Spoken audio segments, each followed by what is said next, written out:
possible. Only. Let's bow our heads. Maintenant, courbons la tête. Father God, Dieu notre Père, c'est notre prière sincère ce soir. seeing all En that voyant you are tout ce que doing tu for the fais pour les people gens today, en ce jour-ci, alors ce que nous te demandons, Seigneur, puissions-nous seulement croire, simplement croire que ceci est la vérité, la parole écrite qui se manifeste à nous. Accorde ces choses, Père. Now tonight, Maintenant, ce soir, nous voulons te remercier pour la lumière que tu as jetée pour nous sur les Écritures ce matin. and we pray Et nous tonight, prions ce Lord, in soir, the Seigneur, prayer line, que dans la ligne de prière, tu confirmes que ta parole est la vérité. we pray for all the Nous churches prions and the pour toutes les églises et les assemblées qui sont réunies autour des petits microphones, d'un bout à l'autre du pays, jusqu'à la côte ouest, là-bas dans les montagnes de l'Arizona, dans les plaines du Texas, jusque là-bas sur la côte est, d'un bout à l'autre du pays, Seigneur, là où on s'est rassemblés.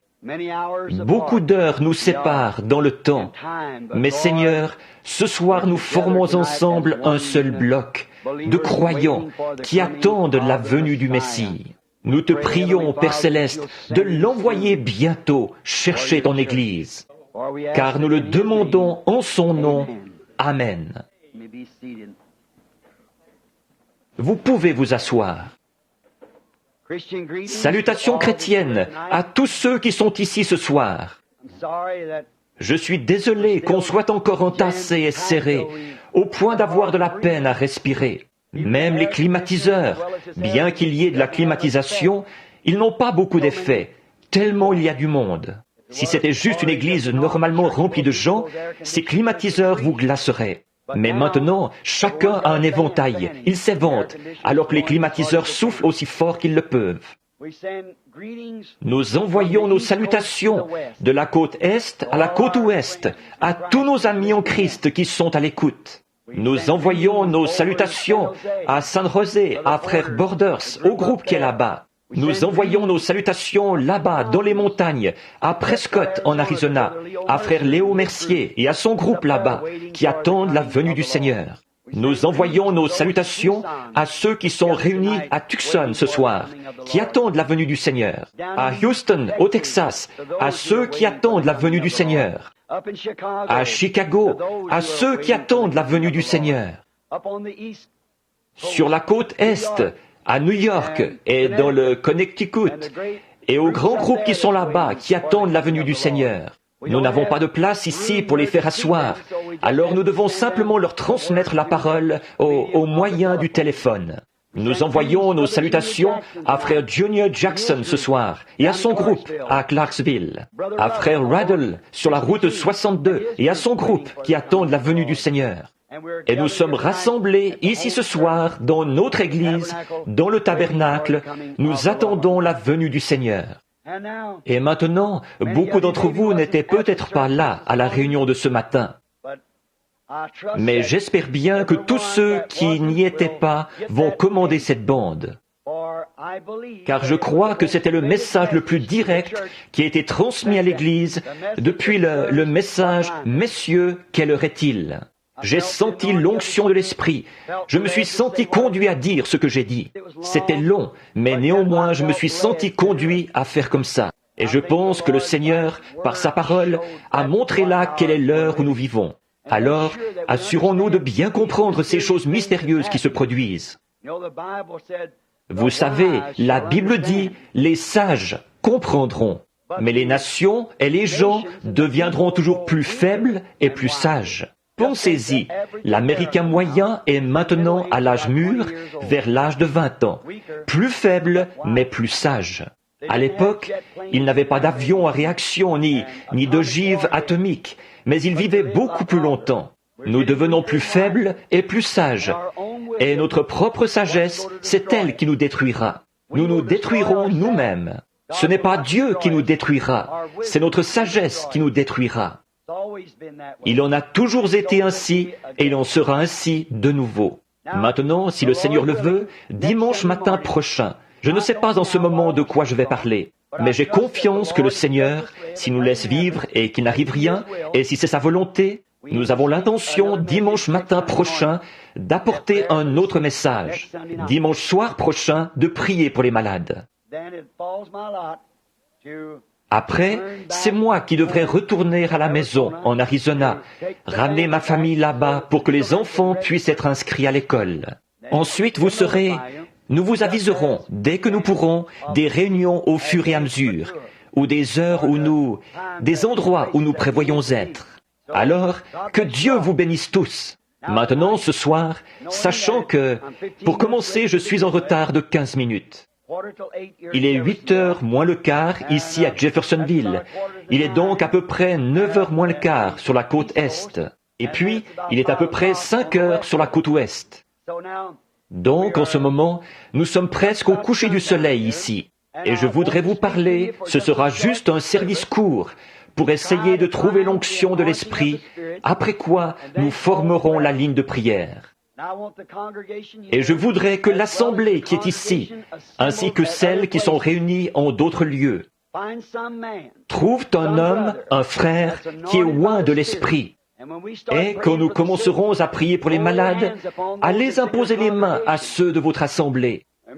Souvenez-vous, Dieu est omniprésent, il est partout. Alors, là-bas au Texas, là en Californie, là-haut en Arizona, où que vous soyez, imposez les mains à ceux qui sont malades, quand nous commencerons à prier pour les malades. Et je suis sûr que Dieu entendra la prière et l'exaucera. Une chose étrange, dimanche soir passé, alors que l'onction agissait et que le Saint-Esprit, ça a été vraiment impressionnant. Je n'avais pas fait de ligne de discernement depuis des mois et des mois, depuis l'autre fois où j'étais ici. Et alors, de s'avancer là avec une promesse, on ne sait pas s'il va le faire. On ne peut pas dire qu'il va le faire. On doit s'avancer là et attendre. C'est tout. Il est souverain, il fait ce qu'il veut. Mais de se tenir là et d'attendre de voir ce qu'il va faire. Et puis, de sentir cela vous envahir, comme ça. Et, à la fin de la réunion, je ne savais pas de qui il s'agissait.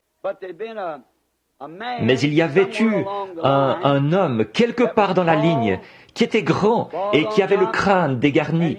Et c'était quelqu'un de très malade. Et puis, tout à la fin, un homme est apparu ici, sur l'estrade. Il avait la tête baissée et il avait l'air de souffrir. Il se tenait à l'estomac. Et j'ai pensé que ce devait être le premier homme ou le deuxième homme ou celui, à un moment donné, pour qui j'avais prié. Parce qu'il était chauve et qu'il avait la tête baissée. Un homme corpulent. Il était penché. Mais j'ai cherché des yeux et j'ai repéré l'homme en question, assis là, mais il était dans la joie. Je me suis dit, où est-ce ? Je n'arrivais pas à déterminer où c'était. Je pouvais sentir ça et voir l'homme devant moi. J'ai senti tirer de ce côté-ci et ça venait de derrière. J'ai regardé Frère Neville et les deux autres qui étaient assis ici, ce n'était pas eux. J'ai dit, cet homme est dans le baptistère là derrière. Et savez-vous qui c'était ? Frère Shepherd. La raison pour laquelle je ne pouvais pas le reconnaître, c'est qu'il était assis là derrière, la tête inclinée, il priait. Il pensait qu'il allait mourir. C'est ce qu'il pensait depuis quelques semaines. Sa femme lui avait dit d'aller s'acheter une paire de souliers neufs.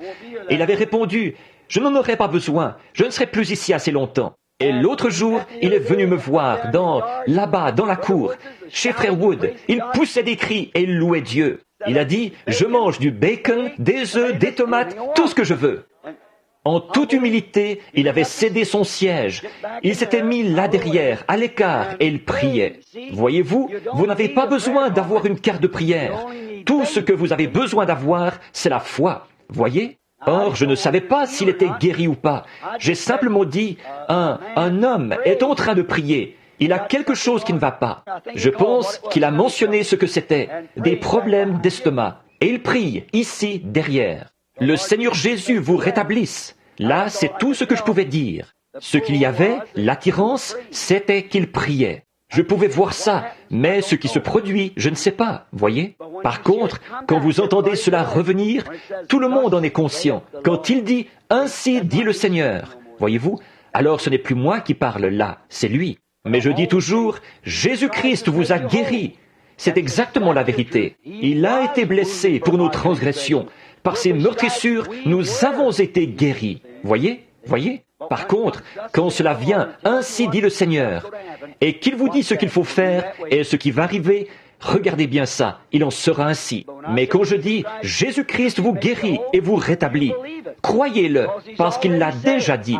Je ne fais que répéter ce qu'il a dit. Et une vision ne fait que répéter ce qu'il a montré. Vous comprenez? Maintenant, espérons que nous allons faire vite et aborder la parole sans plus tarder. Parce que je sais que beaucoup d'entre vous ici ont de nombreux milles à parcourir ce soir. Je prie Dieu de vous bénir, de vous aider et de vous protéger sur les routes.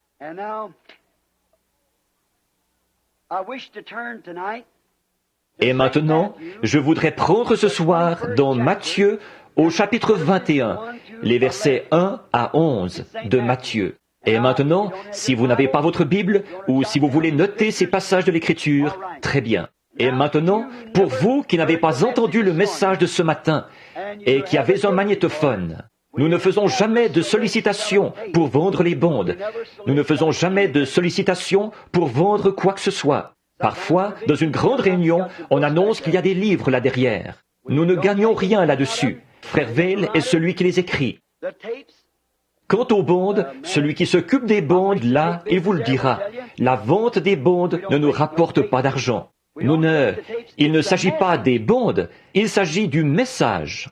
Et si quelqu'un se met en tête que c'est une affaire d'argent, alors il ne produira plus de bandes. C'est exact. Je m'informais à ce sujet. Je pense que nos bandes se vendent à peu près à moins de $5, quelque chose comme ça. Entre 3 et $5, ou quelque chose comme ça. Qu'est-ce que tu dis? 3 et 4 pour ces bandes, qui sont très longues.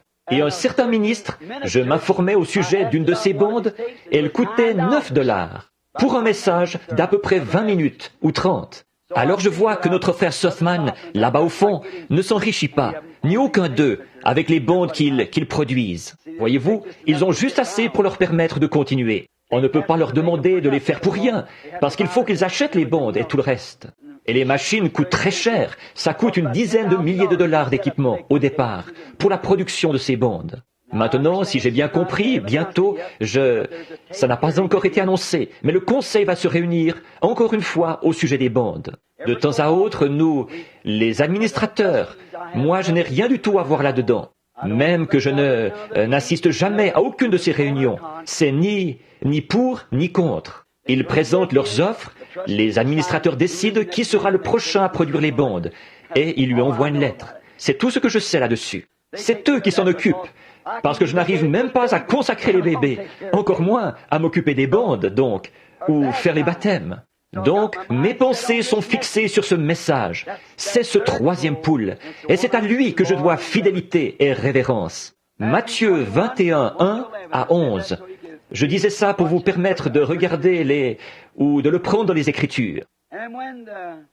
Lorsqu'ils approchèrent de Jérusalem et qu'ils furent arrivés à Bethphagée, vers la montagne des Oliviers, Jésus envoya 2 de ses disciples en leur disant, « Allez au village qui est devant vous.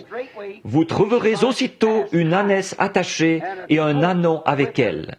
Détachez-les et amenez-les-moi.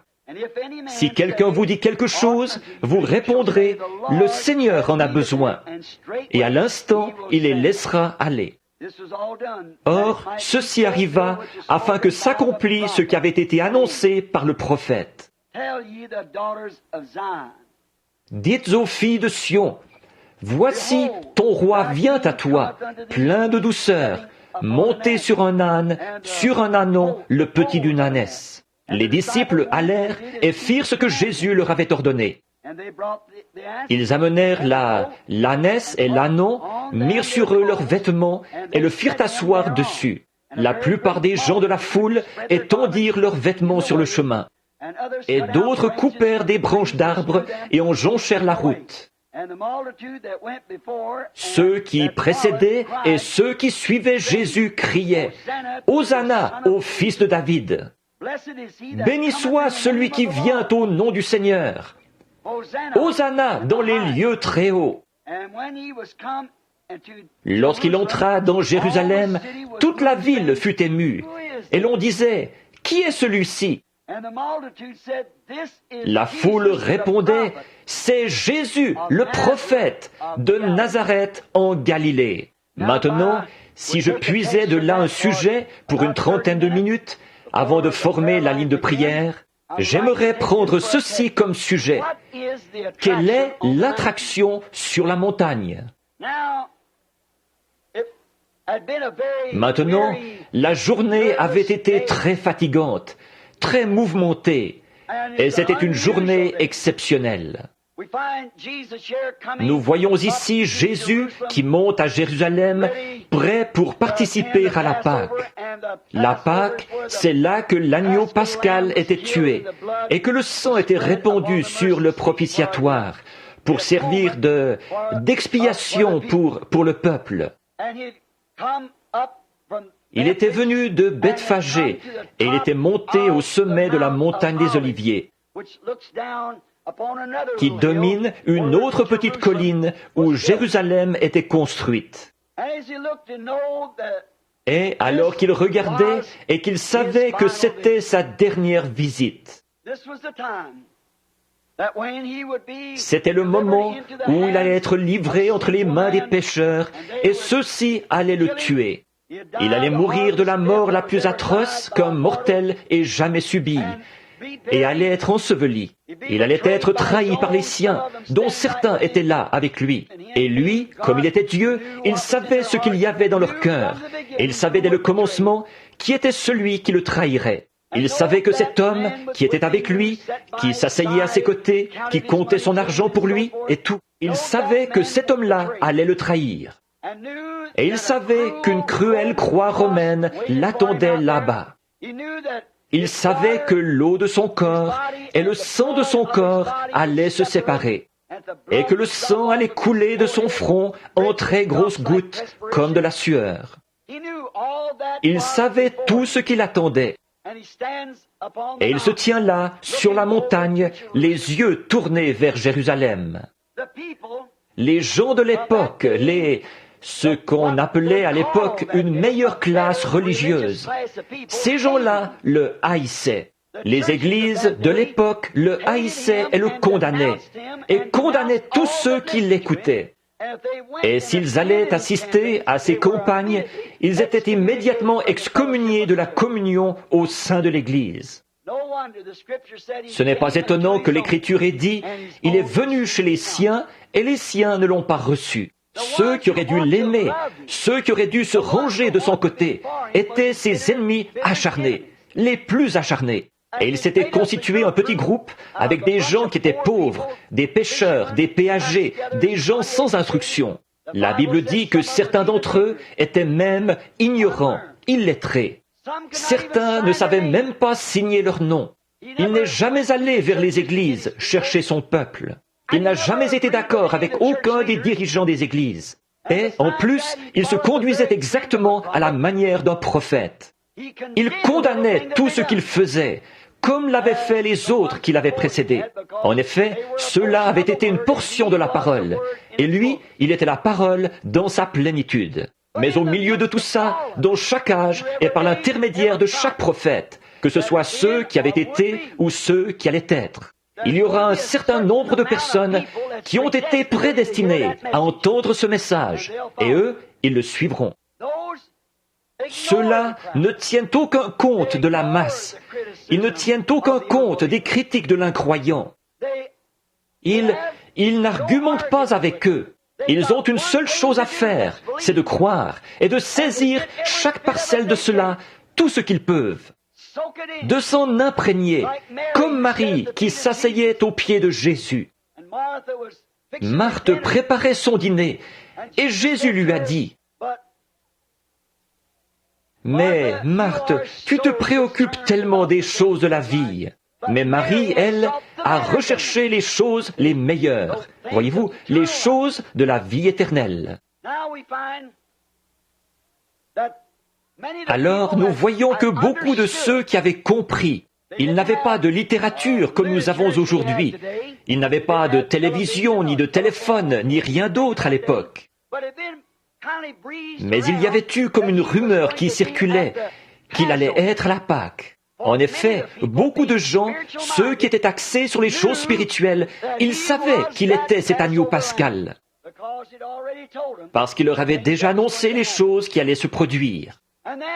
Alors, évidemment, comme il savait qu'il allait être là et qu'il l'aimait comme il l'aimait, il l'attendait. Il y avait une foule qui probablement se pressait, se bousculait d'une porte à l'autre, guettant de tous côtés, car il savait qu'à un moment donné il apparaîtrait. Il guettait. D'autres se demandaient ce qu'ils avaient à courir d'une porte à l'autre, ces gens-là. Quelle est l'attraction? Et ils regardaient par ici, et ils regardaient par là, cherchant à voir.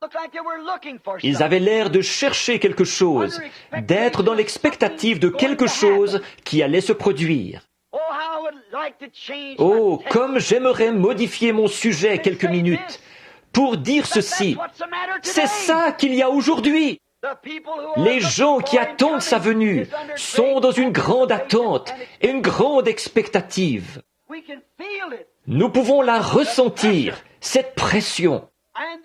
Et ils cherchent, ils guettent chaque mouvement et chaque signe. Ils les comparent avec les Écritures.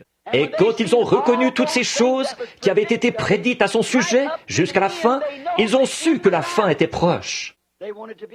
Ils voulaient être là, alors ils guettaient.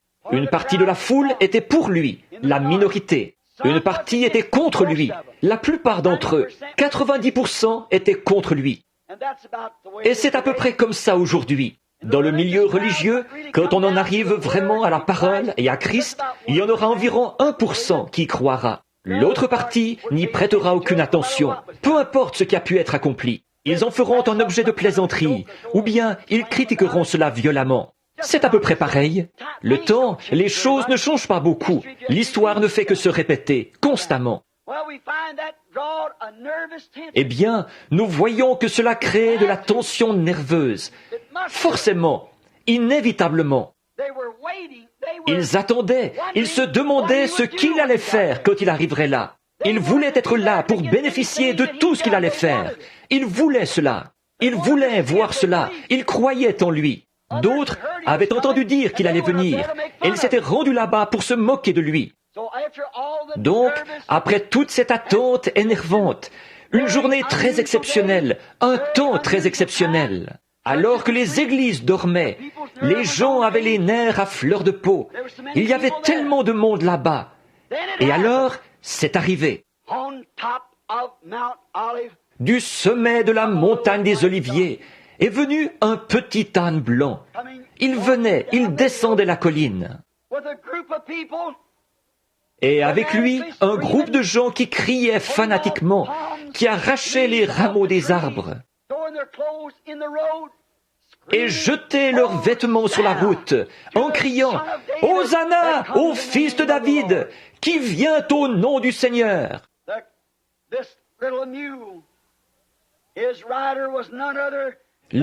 Ce petit mulet, celui qui le montait, était nul autre que le Messie de Dieu, oint pour l'heure. Dieu, à ce moment-là, qu'est-ce qu'il était en train de faire? Quelle est cette attraction là-haut sur la colline?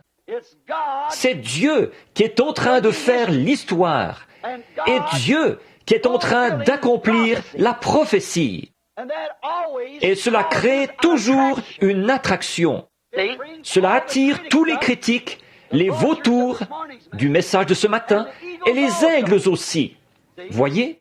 Ils se rassemblent pour venir voir ce qui se passe. Certains viennent par curiosité, certains viennent pour trouver des fautes, d'autres viennent pour critiquer. Des gens de toutes sortes se rassemblent, comme nous le disions ce matin, des croyants, des soi-disant croyants et des incroyants.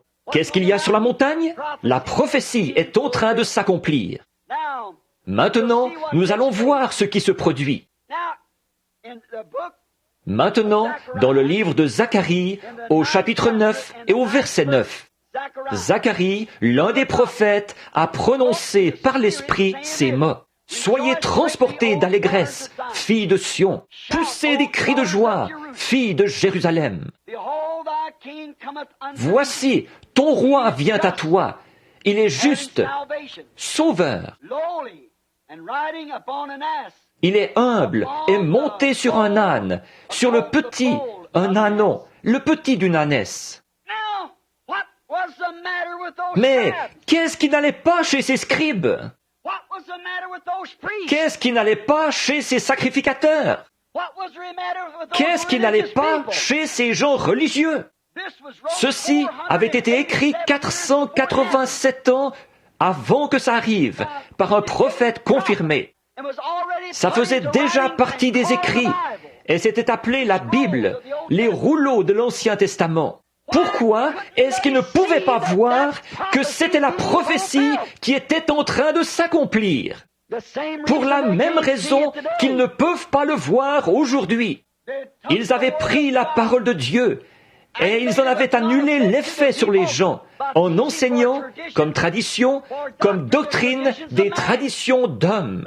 and of scribe, priest, Et le scribe, les prédicateurs, les ministres, des hommes spirituels, soi-disant, only read des the oins, Bible. si seulement ils lisaient la Bible, ils ne se demanderaient pas ce qui se passe. Ils sauraient ce qu'il en est. Dieu, en train d'accomplir sa parole. L'histoire était en train de se faire. La prophétie était en train de s'accomplir. Salvation to the Le world. salut du monde arrivait. Le grand jour que tous les prophètes avaient tant attendu. All that was in the grave Tous was ceux qui étaient dans la waiting for that tombe attendaient ce jour. Oh, pensez-y. Tous ceux qui étaient morts, tous les justes dont le sang avait été versé, les martyrs et les prophètes. À ce sujet, ils venaient de s'écrier, Jérusalem, ô Jérusalem, toi qui lapides tous les prophètes que je t'envoie et qui tues les justes, combien de fois ai-je voulu te prendre sous mes ailes, comme une poule l'a fait, le ferait pour sa couvée, mais tu ne l'as pas voulu. Mais maintenant ton heure est venue. Everything that Tous was in ceux the qui étaient dans la grave, tombe, Abraham, Isaac, Jacob, tous les prophètes, ils attendaient cette heure. and the church was blind. Et l'Église était aveugle à cela. Who is this? Qui est celui-ci qui cause tout ce bruit? Qui est ce gars-là? À un moment donné, ils avaient dit, n'est-ce pas le fils du charpentier d'ici? We know him. Nous le connaissons. D'où lui vient cette sagesse? Mais nous voyons bien qu'il n'est rattaché à aucune de nos écoles. Nous ne connaissons aucun livre dont il aurait tiré son instruction. Qui est-ce? He was the answer. Il était la réponse à la prophétie du prophète. Here he comes. Le voici qui vient, monté sur le petit d'une ânesse. Quelle attraction! Dieu était en train d'accomplir sa parole promise, l'heure qui était en attente depuis 4000 ans. And Genesis, Dans la Genèse, au chapitre 3 et au verset 15, Dieu avait fait cette prédiction. the seed of the woman La semence de la femme écrasera la tête du serpent, mais la tête du serpent lui blessera le talon. Cette prophétie, dans la Bible, tout au long, avait été annoncée au sujet de la venue de cet homme. Here, just recently, Et là, peu de temps avant, un prophète s'était levé parmi eux. C'était un prophète confirmé, Zacharie. Et il avait dit, you daughters of vous, Jerusalem, filles de Jérusalem, et vous, filles de Sion, réjouissez-vous, jubilez, poussez des cris, for your king comes car to votre you. roi vient à vous, doux, modeste et humble, montez sur le petit d'une ânesse. Et là, les gens qui lisaient ce passage de l'Écriture, jour après jour, ils l'ont regardé arriver, monter sur un ânon, et ils se sont écriés, qui est celui-ci? Voyez? God fulfilled Dieu accomplissait sa parole pour ces gens qui auraient dû savoir ce qu'il en était, mais ils ne le savaient pas. when God fulfills Quand His word, Dieu accomplit sa parole, cela crée toujours une attraction. Toujours. causes an attraction. Cela crée une attraction, car c'est quelque chose d'inhabituel. So unusual when He fulfills His word to the C'est si modern inhabituel pour la day. tendance moderne du jour, quand il accomplit sa parole. Parce que la tendance moderne du jour n'y croit pas. Ils ont leur propre façon de voir. Now, we see, and let us go back in the Maintenant, nous Scripture voyons and take et some other retournons dans les unusual Écritures pendant seulement quelques minutes encore pour prendre d'autres événements inhabituels quand Dieu a accompli sa prophétie. Quand Dieu dit quelque chose, il va l'accomplir. Tous les cieux et la terre passeront, mais cette parole ne pourra jamais passer. So, Donc, cela produit généralement un spectacle inhabituel. Remarquez comme c'est ridicule. La parole de Dieu est adressée à un peuple qui est censé la croire. Et pourtant, elle est si inhabituelle qu'il s'écrie, « Eh bien, qu'est-ce que c'est que ça? Où avez-vous ramassé cette histoire? Qui est celui-ci? Qu'est-ce que c'est que ça? » Alors qu'ils auraient dû crier, « Hosanna au roi qui vient au nom du Seigneur !» Mais il n'y avait qu'un petit groupe qui faisait ça, qu'un petit groupe. Après 4000 ans de prophétie concernant l'événement le plus important qui ait jamais pu arriver à la nation, car tout l'espoir des morts reposait là-dessus. Tout l'avenir reposait là-dessus. Et les gens religieux qui prétendaient y croire, ils s'écriaient, « Qui est-ce » Et quelle est cette attraction? Quelque chose d'inhabituel. C'est à peu près pareil. Ça ne change vraiment pas. Maintenant, c'est inhabituel. Voyons quelques-unes de ces choses inhabituelles, comme je viens de le dire. Quelle était l'attraction juste avant que le jugement frappe le monde et le détruise par l'eau? Un vieillard d'environ 120 ans construisait un bateau, alors qu'il n'y avait pas d'eau sur laquelle le faire flotter. Pendant des années, là-haut, il s'est tenu à la porte. Il travaillait dur à construire l'intérieur, le dedans, et l'enduite de poids en dedans et en dehors. Il disait, le monde va être englouti par l'eau, ce grand âge scientifique. Quel est ce martèlement là-haut sur la colline?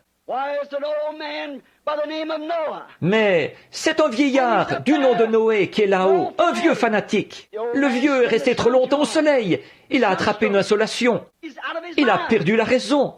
Il construit ce qu'il appelle une arche. Et il dit que les eaux vont descendre d'en haut, mais il n'y a pas d'eau là-haut. Et que ça va faire flotter tout le monde un peu partout. Et que tous ceux qui n'écoutent pas son message et tous ceux qui n'entreront pas dans cette arche, ils vont être noyés. As-tu déjà entendu pareille chose? C'était une attraction inhabituelle. Je m'imagine que quand les gens voulaient rire un bon coup, ils montaient là, ils se tenaient devant la porte de l'arche et ils riaient. Voyons donc, tu le disais il y a 100 ans qu'il allait pleuvoir. Grand-père m'a raconté qu'il t'avait entendu dire ici qu'il allait pleuvoir. Et tu continues toujours à frapper sur cette vieille pièce de bois ici. Pourquoi ne reprends-tu pas tes sens? Mais c'était Dieu qui se préparait à confirmer une promesse et à accomplir une prophétie que son prophète avait faite. Très inhabituel. Dieu qui accomplissait sa promesse à Noé pendant que les autres riaient. Dieu se préparait aussi à faire l'histoire pour montrer aux autres, jusqu'à ce jour-ci même, qu'il tient sa parole. Peu importe combien ça peut sembler irréel et contraire à la raison, il tient quand même sa parole. Il faisait de ce vieillard qui martelait cette arche un exemple pour les gens, ici en Amérique ce soir et partout dans le monde. Peu importe ce que dit la science, ce qu'ils disent, ceci, cela ou autre chose, il tient quand même sa parole. Il était en train de faire l'histoire. Quelle était l'attraction un jour? Un événement inhabituel a eu lieu là-bas dans le désert, et c'était un buisson en feu, et un prophète fugitif se trouvait là dans le désert. Il n'a pas entendu une voix, il n'a pas entendu un son, mais il a regardé et il a vu une chose inhabituelle au sommet de la montagne. Dieu cherchait à attirer son attention. C'est pareil aujourd'hui. Dieu se préparait à accomplir sa parole par son prophète Abraham. Ta postérité séjournera 400 ans dans un pays étranger. Je les ferai sortir par une main puissante. Et il préparait un homme pour ce travail, de même qu'il avait préparé une arche comme un lieu de refuge pour tous ceux qui croiraient. Dieu a mis ce buisson en feu, Et Moïse, ce berger, a dit, « Je vais juste me détourner pour voir ce que signifie cette chose étrange. » Et après qu'il a eu attiré Moïse vers ce buisson, il lui a parlé. Quelle était l'attraction par la suite, dans le prétoire de Pilate, quand ce berger a jeté un bâton par terre et que celui-ci s'est transformé en serpent? Dieu qui accomplissait sa promesse à Moïse. Quelle était l'attraction à la mer Morte quand tous les chevaux de Pharaon ont été frappés d'étourdissement? Quand ils ont vu un vent descendre des cieux et séparer de part et d'autre la mer Rouge, et qu'une pauvre bande d'esclaves qui marchait dans l'ordonnance de Dieu a traversé à sec. Qu'est-ce que c'était? Dieu qui tenait sa parole. La mort s'est éloignée. Un peuple vivant a traversé. Et un peuple qui était mort spirituellement a essayé d'imiter ça. Et il s'est noyé. Dieu qui accomplissait la prophétie et qui faisait l'histoire. C'était ça l'attraction à la mer Morte. Quelle était l'attraction 2 jours plus tard au mont Sinaï, quand tout le peuple a reçu l'ordre de ne pas aller vers leurs femmes, quand il leur a été demandé de laver leurs vêtements, de se sanctifier et de se rassembler autour d'une montagne, où un homme du nom de Moïse avait dit avoir rencontré Dieu dans une colonne de feu. Et Dieu avait dit à Moïse, « Je vais descendre au milieu du peuple. Je vais confirmer ce que je t'avais dit et qui je suis. Je vais leur montrer que je suis ce Dieu-là. » C'était ça l'attraction. Dieu qui accomplissait sa parole. Quelle était l'attraction un jour dans l'histoire quand une nation avait oublié Dieu? Que les gens étaient devenus formalistes et indifférents. Que les sacrificateurs suivaient tous la tendance moderne. Que les prophètes prophétisaient selon la volonté des sacrificateurs. Et en ce jour-là, comme toujours, il y avait un homme qu'il prenait pour un fanatique. Il parlait des femmes qui se maquillaient et tout, et il était une espèce de drôle de gars. Et ce vieil homme était descendu dire au roi, « Même la rosée ne va pas venir jusqu'à ce que je la fasse venir. » Et nous voyons ensuite qu'il s'était caché et qu'il avait fui loin de ça, qu'il s'était caché quelque part dans le désert. L'entourage avait pensé que peut-être il était mort de faim ou qu'il avait péri. Mais il avait été très bien nourri et désaltéré aussi. Et le voici qui arrive, et il dit, « Le voyez-vous que j'ai l'ainsi dit le Seigneur ? Maintenant, si vous n'êtes pas encore convaincus, montons au sommet de la montagne et prouvons qui est Dieu. » En effet, il avait reçu du Seigneur une autre vision. Il a dit, « Choisissez-vous un autel et construisez-le, et choisissez des bœufs et immolez-les. Moi, je bâtirai un autel pour le Seigneur, et je mettrai également des bœufs sur le mien. Et nous offrirons, vous et moi, un sacrifice. Et alors, ce sera au Dieu qui est Dieu de répondre. » En aucun cas, il n'aurait fait ça si le Seigneur ne le lui avait pas ordonné. Plus tard, il l'a dit. « J'ai fait tout ceci sur ton ordre, Seigneur. » Mais quelle est l'attraction? Il y a 400 prêtres là-haut sur la colline. Et le roi est là, dans son char, avec toute son armure et sa garde autour de lui. Et ce vieil homme au visage laineux, couvert de duvet, tête chauve, des cheveux qui lui retombaient sur le visage. Une peau de mouton drapée autour de lui, le corps couvert de poils. Il se tenait là avec un bâton à une main et une cruche d'huile à l'autre main. C'est lui qui, 3 ans et demi plus tôt, avait dit « Même la rosée ne tombera pas jusqu'à ce que j'appelle de ça, je la fasse venir. » Il prenait la place de Dieu avec des halos et des ombres et toutes ces choses dont on parle. Et voici ce vieux fanatique qui est là sur la colline, qui fait monter tous ces gens là-haut. Quelle était cette attraction? C'était Dieu qui était sur le point de confirmer que son prophète avait raison. C'était Dieu qui accomplissait la prophétie. Dieu qui était aussi en train de faire l'histoire, d'accomplir la parole. Quelques centaines d'années plus tard, il y a eu un homme oint de ce même esprit. Et il est sorti du désert. Il n'était rattaché à aucune des organisations, bien que son papa ait été un homme des organisations, un sacrificateur, relevant d'un certain ordre. Mais il est sorti du désert, enveloppé d'une peau de mouton, le visage couvert de poils. Au lieu d'être gris, cela était noir. Quelle était l'attraction de cet homme qui attirait tout Jérusalem et toute la Judée? Quelques-uns repartaient en disant, « Il y a une espèce de barbare là-bas. Il essaie de noyer les gens dans l'eau. Qui a jamais entendu pareille chose ?» D'autres étaient curieux et ils disaient, « Ce doit être le Messie. » L'un d'eux disait, « Peut-être que c'est l'un des prophètes. » Ils ne savaient pas quoi penser. Mais qu'est-ce que c'était? C'était Dieu qui accomplissait Ésaïe 40.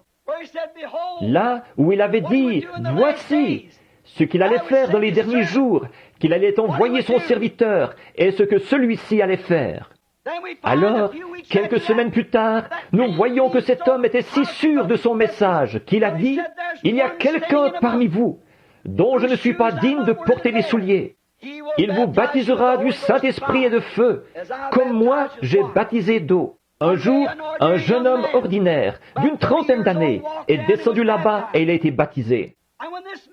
Et quand cet homme est venu, il y a eu une telle attraction auprès du prophète. Le prophète s'est comporté d'une façon bizarre ce jour-là. L'assemblée ne pouvait pas s'empêcher d'observer le comportement de ce prophète, alors qu'il discutait avec les sacrificateurs de l'autre côté du fleuve. Il disait, « C'est Dieu qui a construit cet autel. C'est Dieu qui nous a dit de faire ceci. Moïse est le prophète. Nous croyons en Moïse. Le sacrifice ne sera jamais supprimé. » Je peux entendre Jean répondre. Il dit, « N'avez-vous pas lu dans l'Écriture ce que le prophète Daniel a dit? Le sacrifice perpétuel sera supprimé. Cette heure est arrivée. » N'avez-vous pas lu ce qu'Ésaïe a dit au chapitre 40? C'est ici la voix de celui qui crie dans le désert. Préparez le chemin du Seigneur. Voilà deux prophéties qui me concernent. Et autre chose, n'avez-vous pas reconnu notre prophète il y a 400 ans, Malachie, quand il a parlé au chapitre 3 et qu'il a dit, « Voici, j'envoie mon messager devant ma face pour préparer le chemin. » Ne savez-vous pas que ceci accomplit la prophétie? La prophétie était en train de s'accomplir. Et à peu près à ce moment-là, le prophète s'est retourné et il a dit, « Voici venir l'agneau de Dieu qui ôte le péché du monde. » Maintenant, quelle est l'attraction? Elle est passée du prophète à sa prophétie. Maintenant, remarquez ce qui s'accomplit là. Voici un homme ordinaire qui arrive. Personne ne le connaissait. Un fils de charpentier. Il s'avance en marchant dans l'eau. Alors Jean, le grand prophète, a dit, « C'est moi qui ai besoin d'être baptisé par toi. Pourquoi viens-tu à moi ?» Il a dit, « Laisse faire. Mais nous, en tant que prophètes et en tant que la parole, il nous convient d'accomplir tout ce qui est juste. » Alors il a compris que le sacrifice devait être lavé avant d'être fait, et il l'a baptisé. Maintenant, il y a une autre attraction qui se produit quand il sort de l'eau. Ce prophète qui avait proclamé avec tant de loyauté quel était son âge et quel moment c'était, il a levé les yeux et il a vu les cieux s'ouvrir. Il a vu l'Esprit de Dieu descendre sur lui comme une colombe. Et une voix a dit, « Celui-ci est mon fils bien-aimé, en qui j'ai trouvé mon plaisir. » Dieu confirmait le message d'un prophète. C'est ce qui attirait l'attention au Jourdain.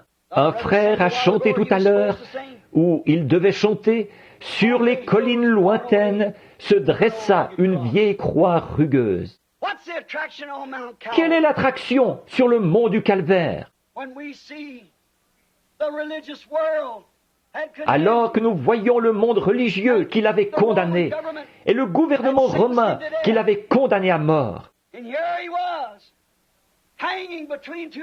Et il était suspendu là, entre deux malfaiteurs, mourant de soif, le sang qui coulait de son corps. Suspendu là, il s'écrie, « Mon Dieu, pourquoi m'as-tu abandonné ?» Et les gens religieux qui se tenaient là, à regarder ça, Ils étaient bien loin de se douter que la prophétie de l'Ancien Testament était en train de se réaliser là même, au Calvaire, à ce moment-là. David lui-même avait écrit, il avait agi, ravi en esprit comme tous les prophètes, il avait agi comme s'il s'agissait de lui. David s'était écrié dans le psaume 22, « Mon Dieu, pourquoi m'as-tu abandonné? Tous mes os, ils me regardent. Ils ont percé mes mains et mes pieds. » David parlait comme s'il s'agissait de lui. Et ce n'était pas David, c'était Christ en David. Et voici la prophétie même qui avait été proclamée par tous ces prophètes-là. Elle était en train de s'accomplir sur le mont du Calvaire. Quelle est l'attraction sur le mont du Calvaire? Dieu qui accomplit sa parole. Une autre attraction qui s'est produite sur un mont, c'est au jour de la Pentecôte. Quand ils étaient tous là à participer à une fête religieuse, ils pensaient qu'ils s'étaient débarrassés de tous les fanatiques. On n'avait plus entendu parler d'eux depuis 10 jours. Tout à coup, comme une ruche, du haut du bâtiment, les voilà qui sortent d'un coup. Ils se précipitent dans les rues, en poussant des cris et en faisant ces choses bizarres. Qu'est-ce que c'est que ça? Que veut dire ceci? Tous ces hommes sont-ils ivres? Regardez bien. Et un prophète s'est levé au milieu d'eux. Et ce qui est très approprié pour un prophète. Il a dit, « Hommes israélites, et vous qui séjournez en Judée, à Jérusalem, sachez ceci et prêtez l'oreille à mes paroles. Ces gens ne sont pas ivres comme vous le pensez, mais c'est ici ce que le Seigneur avait dit par l'intermédiaire de Joël, le prophète. Il arrivera dans les derniers jours que je répandrai mon esprit sur toute chair. » C'était ça l'attraction. Les gens religieux, après avoir crucifié le prince de la vie, et tout, encore là, ils n'avaient pas vu la promesse de la venue du Saint-Esprit. L'attraction. Qui est celui-ci? Que veut dire ceci? Qu'est-ce qui leur prend à ces gens? Oh là là, c'est pareil aujourd'hui. Nous allons en laisser de côté une bonne partie pour en venir à cette heure-ci. C'est la même chose aujourd'hui. C'est la même chose qui se passe. La même question est posée. Qu'est-ce que c'est que tout ce tapis? Regardez la rue, d'un bout à l'autre. Des voitures qui viennent du Michigan à la Floride, du Maine à la Californie. Ce matin, quand je suis reparti en voiture, ou juste après-midi, nous descendions la rue, ma femme et moi, et nous regardions les plaques d'immatriculation des voitures. C'est là que j'ai pensé à ce texte. Que veut dire ceci? C'est exactement ce qui a été dit. Où que soit le cadavre, là s'assembleront les aigles. J'ai dit à ma femme, « Chérie, te rappelles-tu le dernier soir où j'ai dû dire au revoir à tout ce qui m'était cher sur la terre pour aller dans les champs de mission, commencer quelque chose que Dieu m'avait dit de faire? Tu as chanté ce cantique-là. Oh, ils viendront de l'Est et de l'Ouest. Ils viennent de lointains pays. À la fête du roi, manger à sa table. Que ces pèlerins sont bénis, contemplant son saint visage, brillant d'un éclat divin, participant de sa grâce, les joyaux de sa couronne. C'est ça l'attraction. Pour la semence prédestinée de Dieu, qui ne peut rien faire d'autre que suivre cela. C'est ce qui compte plus que la vie pour nous. Ôtez-nous la vie, mais ne nous ôtez pas cela. Quelle est l'attraction? Dieu, comme toujours, qui accomplit sa parole. Il accomplit la parole de Zacharie, de nouveau, du prophète Zacharie. Le passage que j'ai lu, le verset 9 tout à l'heure. Quand Jésus est entré dans son temple, monté, ou qu'il est entré à Jérusalem, monté sur un ânon blanc. La prophétie que Zacharie avait prononcée s'est accomplie. Celle-ci, soyez transportés d'allégresse, filles de Sion. Poussez des cris de joie, filles de Jérusalem. Voici, ton roi vient à toi. Il est juste et ayant le salut, humble et monté sur un âne, sur l'ânon, le petit d'une ânesse. C'était ça l'attraction à Jérusalem, au quartier général religieux. Maintenant, nous voyons un événement du dernier jour. Prenons juste quelques pages plus loin, dans Zacharie, pour voir ce qu'il a dit à ce sujet. Prenons plus loin là ce qu'il en est des derniers jours. Ça, c'était l'âge du milieu. Prenons maintenant les derniers jours. Et prenons dans Zacharie, au chapitre 14, à partir du verset 4. Écoutez, nous allons lire une portion des Écritures, environ 9 versets, de 4 à 9. Écoutez attentivement. Et c'est une prophétie sur sa venue au dernier jour.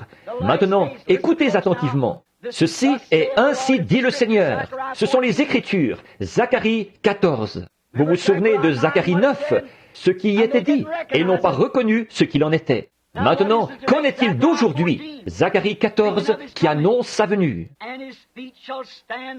Et ses pieds se tiendront en ce jour-là sur la montagne des Oliviers de nouveau, qui est en face de Jérusalem vers l'Orient. Sur la montagne des Oliviers se fondra par le milieu vers le levant et vers l'Occident. Une fort grande vallée. La moitié de la montagne se retirera vers le nord et la moitié vers le midi. Et vous fuirez dans la vallée de mes montagnes, car la vallée des montagnes s'étendra depuis Hatzal. Et vous fuirez comme vous avez fui au jour du tremblement de terre, au jour d'Ozias, le roi de Juda. Un autre tremblement de terre qui fondra la terre. Si vous voulez consulter une référence biblique ici, remarquez au sujet du verset 5. Ce verset laisse entendre qu'un tremblement de terre fondra la montagne des Oliviers. Et ce fait est confirmé par les passages d'Ésaïe 29, 6 et d'Apocalypse 16, 9. Exactement. Qu'est-ce? Le même prophète qui avait annoncé sa première venue a vu sa seconde venue. Remarquez, comme au jour du tremblement de terre. Vous voyez l'effet que produisent les tremblements de terre? Vous voyez les prédictions à leur sujet? Et l'Éternel ton Dieu viendra, et tous ses saints avec toi. Et il arrivera en ce jour-là, alléluia, en ce jour-là, que la lumière ne sera pas clarté ni nuage. Mais ce sera un jour avec un jour connu de l'Éternel, pas jour et pas nuit.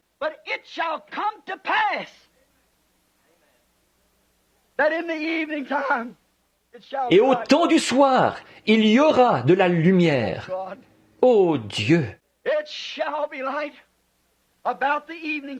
Vers le temps du soir, la lumière paraîtra. Le même prophète, et les gens sont aveugles.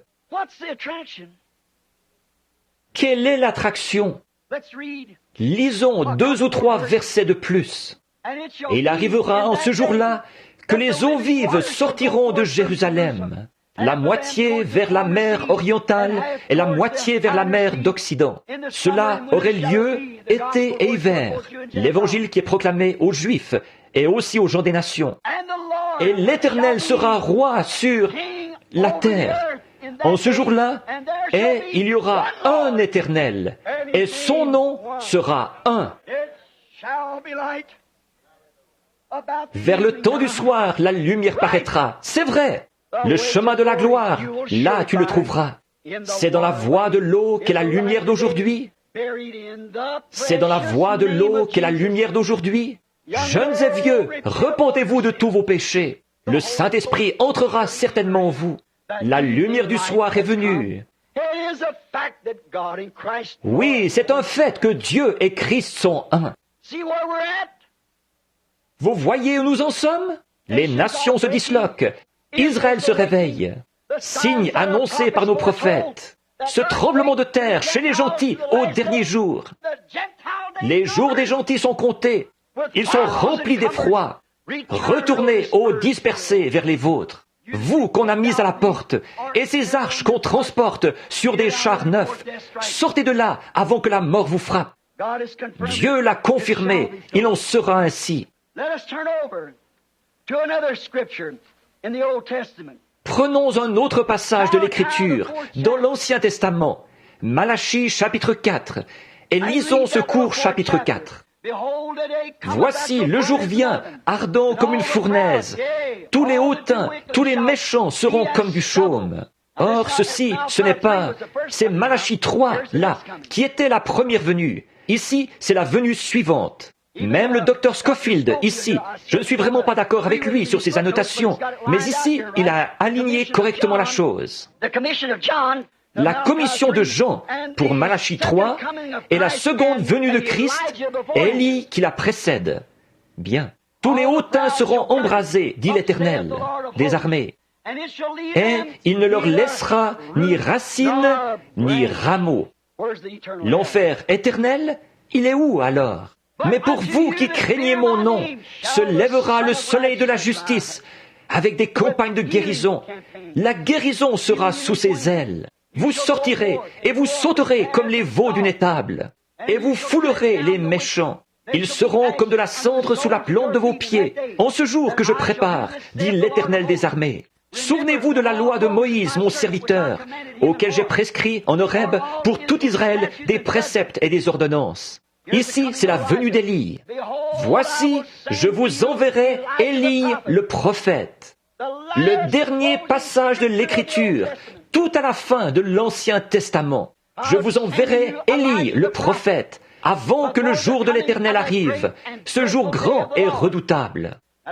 Or, ça n'aurait pas pu être Jean. Non, voyez-vous, le monde n'a pas été brûlé, et les justes n'ont pas foulé les méchants. Voyez, non, non. Avant le jour de l'Éternel, ce jour grand et redoutable, il ramènera les cœurs des pères à leurs enfants, et les cœurs des enfants à leurs pères, de peur que je ne vienne frapper le pays d'interdit. Remarquez la précision du Saint-Esprit, qui a vu à ce que ces deux venues d'Élie ne soient pas confondues. Malachie 3 dit, « Voici, j'envoie mon messager devant ma face. » Jésus avait été interrogé au sujet de Jean. Il a dit, si vous pouvez le saisir, il est celui dont le prophète a dit, « J'enverrai mon messager devant ma face. » C'est lui qui est l'Élie qui devait venir. Malachie 3. Remarquez avec quelle précision l'Écriture présente la chose. Regardez bien ce que ceci, pour montrer à ceux qui veulent croire, ceux qui veulent voir. Vous souvenez-vous, Jésus s'était arrêté au milieu d'un verset, parce qu'une partie s'était accomplie à ce moment-là, et le reste s'appliquait à sa seconde venue. Pour publier une année de grâce du Seigneur, pour guérir ceux qui ont le cœur brisé, et il s'est arrêté. Pas pour annoncer la justice aux nations, pas avant sa seconde venue. Remarquez que ce passage-ci de l'Écriture présente le même parallèle. Et Élie, ramènera les cœurs des pères à leurs enfants. Maintenant, ici, il est question de Malachie 4. Il ne faut pas les confondre. Ou de Malachie 3. Jean, l'Élie, qui est venu dans les jours qui ont précédé la première venue de Christ, a ramené les cœurs des vieux patriarches, des pères, au message des enfants, au message nouveau. Maintenant, regardez bien. Et les cœurs des enfants à leur père. À sa seconde venue, au dernier jour, il ramène à la foi apostolique de nouveau. Vous voyez avec quelle perfection les Écritures s'alignent? C'était la fin de l'Ancien Testament. L'Ancien Testament. Maintenant, nous voyons qu'il y a de la lumière au temps du soir. Qu'est-ce que c'est? C'est le sommet. Le mont du sommet de l'arbre. Comme je le disais ce matin, nous avons traversé des dénominations en passant par, non pas un oranger, comme ce dont je parlais ce matin, mais nous avons eu des pamplemousses, des citrons, toutes sortes d'autres choses qui n'étaient pas du tout comme ce qui était au commencement. Mais après, ne manquez pas ceci. Je vais lancer quelque chose. Après que toutes les dénominations auront fait leur temps, elles n'avaient pas de lumière au départ. Il y aura un jour dont on ne pourra dire si c'est le jour ou la nuit. Qu'est-ce qu'ils font? Qu'est-ce qu'ils font? Qu'est-ce qu'un citron fait sur un oranger? Il absorbe la vie originelle de l'orange qui monte dans l'arbre et il la pervertit en la faisant passer dans un citron. C'est ce que les dénominations ont fait à la parole de Dieu. Elles ont annulé l'effet de la parole de Dieu par leur tradition. C'est ainsi dit l'Esprit du Seigneur. Elles ont produit des citrons, des pamplemousses, et non des oranges. Mais qu'est-ce que le prophète a dit? Le même qui avait dit ce qui nous a servi de texte ce soir. Réjouissez-vous, filles de Jérusalem, poussez de grands cris, filles de Sion, car votre roi vient à vous, doux et humble, monté sur le petit d'une ânesse. Remarquez, ce même prophète a dit, il viendra un temps de mûrissement. Le soleil est envoyé sur la terre pour faire mûrir le fruit. Pourquoi est-ce qu'il n'a pas pu mûrir? Il n'y a pas de fruit là à faire mûrir. Mais la vie continue toujours à avancer. Elle est montée en passant par un pamplemousse pour produire une orange.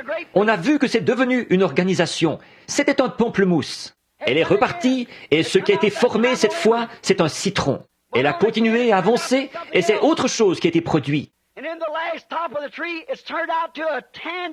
Et à la fin, au sommet de l'arbre, ce qui a été produit, c'est un tangelo, qui est moitié orange, moitié citron. Une espèce mélangée, quelque chose de perverti. C'est devenu une perversion qui tire sa vie du même arbre. La balle qui séduirait presque les élus. Ça ressemble à une orange, mais ce n'en est pas une. Mais il y aura de la lumière. Quand, dans sa croissance, elle sera allée au-delà de l'organisation. Quand elle sera allée au-delà de l'organisation, qu'elle s'épanouira de nouveau, elle produira des oranges, comme ce qu'elle était quand elle a été mise en terre. Et alors, il y aura de la lumière. Quelle est cette attraction? Quel est cet événement?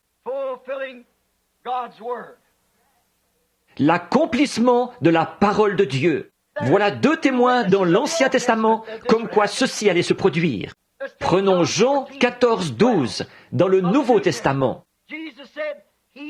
Jésus a dit, « Celui qui croit en moi fera aussi les œuvres que je fais. » Et aussi, dans Luc 17, 22 à 30, il a dit, « Ce qui arriva du temps de Lot, avant que Sodome soit brûlée,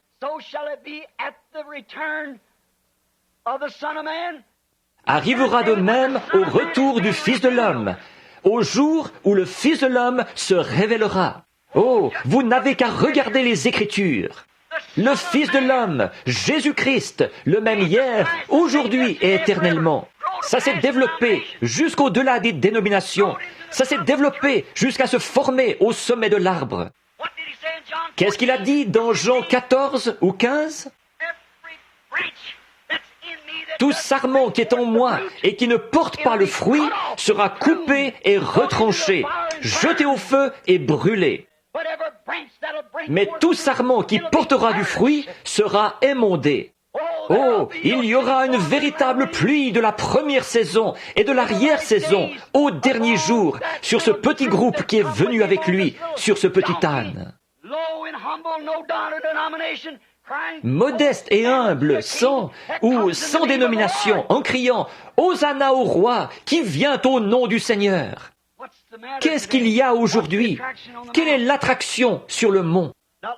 Il n'y a pas longtemps, j'étais à la chaire, ici, et il a été dit par le Saint-Esprit, le jour viendra où ils planteront un jalon devant ta maison, et ils déplaceront ton portail. C'est pour t'éviter ceci, pour que tu ne te fâches pas. J'ai vu mon portail arraché et posé sur le flanc de la colline. J'ai vu la colline en face de moi, toute creusée. Et il y avait là des planches et tout. Quelque chose les avait démolies. Il a dit, j'ai regardé, et il y avait un petit Ricky. Il était allé là et avait arraché le portail. Il avait fait ça. J'ai dit, pourquoi est-ce que tu me l'as pas dit? Il a été insolent avec moi, et je n'ai pas pu m'empêcher de frapper. Et quand c'est arrivé, j'ai dit, je n'ai pas fait ça depuis que j'ai quitté le ring, mais je veux seulement que tu saches. Et je l'ai claqué. Et quand je l'ai eu terrassé, je l'ai relevé, et je l'ai terrassé de nouveau. Je l'ai relevé 3 ou 4 fois, et puis je l'ai renvoyé de l'autre côté de la colline à coups de pied. Et alors, je suis allé là-bas et j'ai dit, ce n'est pas bien ça. Je l'ai relevé et je lui ai serré la main. J'ai dit, je ne suis pas fâché contre toi, mais je veux seulement que tu saches que tu ne peux pas me parler sur ce ton-là. Et alors, quand je me suis retourné et que je suis revenu, le Saint-Esprit était là, au portail. Il a dit, maintenant, évite ceci. Quand on enfoncera ce jalon, dirige-toi vers l'ouest. Ce livre, c'est tout ce qu'il me faut. Ce livre est une bonne recette. Le chemin qui montre comment contourner mes difficultés. Amen. Ce livre est la parole, et cette parole est Dieu. Pour contourner vos difficultés, il vous dira quoi faire. Il y a 3 ans, j'ai entendu un de mes amis, l'arpenteur de la ville. Il habite plus bas sur ma rue. Il était en train d'enfoncer un jalon. Je suis sorti et j'ai dit, « Qu'est-ce qui se passe, Mad ?» Le fils de M. King, un ami à moi. Il a dit, « Billy, ils vont élargir cette route. » Vous vous en souvenez tous. J'avais dit, il se peut que ce soit le pont. J'avais dit à frère Wood, j'avais dit, garde ta propriété. Peut-être que ce pont va passer par ici, quelque chose. La rue était démolie, des briques, des pierres jetées partout. Donc, il a dit, j'avais dit, garde ta propriété. Alors, quand Monsieur King m'a annoncé que ça allait arriver, je suis entré, j'ai dit à ma femme, assise là, chérie, il y a quelque chose d'écrit à ce sujet. C'est un « ainsi dit le Seigneur » quelque part. Je suis entré chercher mon livre, je l'ai consulté, et il y était dit, il arrivera. 8 ans plus tard. Alors, quand j'ai vu ça, j'ai dit, c'est maintenant le moment, chérie, nous devons nous diriger vers l'ouest. 2 jours plus tard, pendant que j'étais dans la chambre, vers 10 heures du matin, je suis entré dans l'Esprit de Dieu. J'ai vu ce petit rassemblement de colombes qui volaient. J'ai regardé ces petits oiseaux. Vous vous en souvenez? J'ai vu 7 anges qui formaient une pyramide venir vers moi à toute vitesse. Il a dit, dirige-toi vers l'ouest, va à Tucson.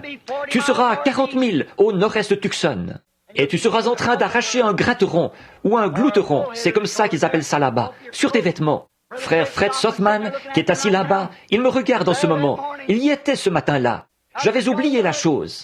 J'avais dit, il y a eu une déflagration qui a retenti comme un tremblement de terre, qui a secoué presque toute la contrée. Je ne vois pas comment un homme pourrait survivre à ça. J'étais effrayé. J'ai été à Phoenix. Ceux de là-bas qui sont à l'écoute ce soir, vous m'en êtes témoins. J'ai apporté une prédication sur « Messieurs, quelle heure est-il » Où en sommes-nous? Je suis allé à l'ouest. Beaucoup d'entre vous ici se sont procuré cette bande.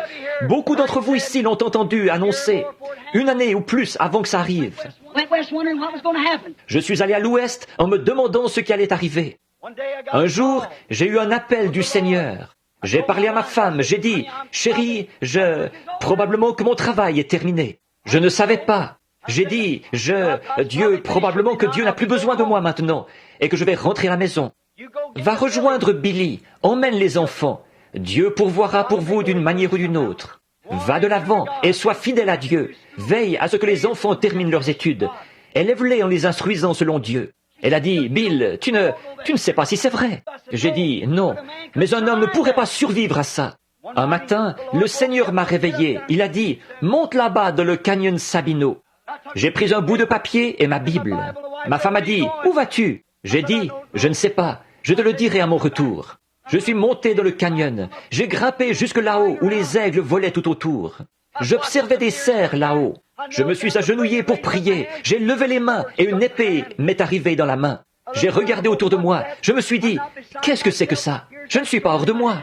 Il y a ici cette épée dans ma main, luisante, brillante, elle miroite au soleil. J'ai dit, mais il n'y a personne à des milles à la ronde, ici très haut dans ce canyon. D'où est-ce que ça pourrait venir? J'ai entendu une voix qui disait, c'est l'épée du roi. J'ai dit, avec une épée, un roi fait d'un homme un chevalier. La voix est revenue. Il a dit, pas l'épée d'un roi, mais l'épée du roi. La parole du Seigneur. Il a dit, ne crains point, c'est seulement le 3e poule. C'est la confirmation de ton ministère. Je devais partir à la chasse avec un ami. Je ne savais pas ce qui allait arriver. Et quelqu'un m'a appelé, celui qui m'avait critiqué au sujet de la photo de l'ange du Seigneur, celui qui l'avait prise. J'ai dû aller à Houston pour son fils, car on l'emmenait dans le quartier des condamnés à mort. Il allait être exécuté quelques jours plus tard. Et il m'a rencontré là-bas, et il m'a entouré de ses bras. Il a dit, pensez donc, l'homme même que j'avais critiqué vient sauver mon fils unique. L'organisation humanitaire m'a donné ce qu'ils appellent un Oscar, ou le nom que vous donnez à ça, pour avoir sauvé une vie. Ensuite, nous sommes repartis. Je suis monté sur la montagne pour chasser. Là, frère Fred et moi, un matin, quand je suis sorti, après que j'avais déjà attrapé mon pécari, j'avais regardé et j'avais vu où ils étaient allés. J'ai dit, frère Fred, va donc sur cette montagne-là, tôt le matin, là, vers l'aube, et moi j'irai sur l'autre. Je ne tirerai pas sur le sanglier, je ne le tuerai pas, mais s'ils viennent dans cette direction, le troupeau, je tirerai devant eux, alors ils rebrousseront chemin. Frère Fred est allé là-bas et il n'y avait pas de sanglier. Il m'a fait signe de la main, je l'ai vu. Je suis descendu dans un canyon, dans ces grands gouffres. Le soleil était juste en train de se lever. Je suis allé de l'autre côté de la colline. Je ne pensais pas du tout aux prophéties. Je me suis assis, j'attendais, je me reposais. Je me disais, qu'est-ce qui est arrivé à ces sangliers? J'ai arraché.